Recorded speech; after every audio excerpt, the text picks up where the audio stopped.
Habang tumatabi tayo dito sa may overpass, yan, mayroon ako nakitang bata.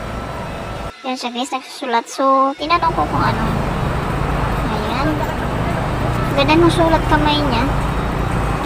Ayan. So, ang video ko na to ay kinuha ko nung bago Galing mo naman.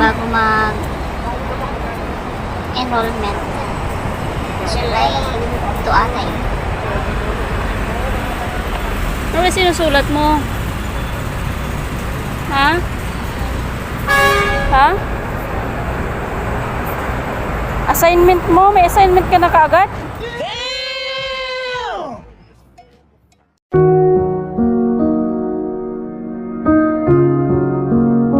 2 minutes later. O yan, ano ba masasabi niyo dito?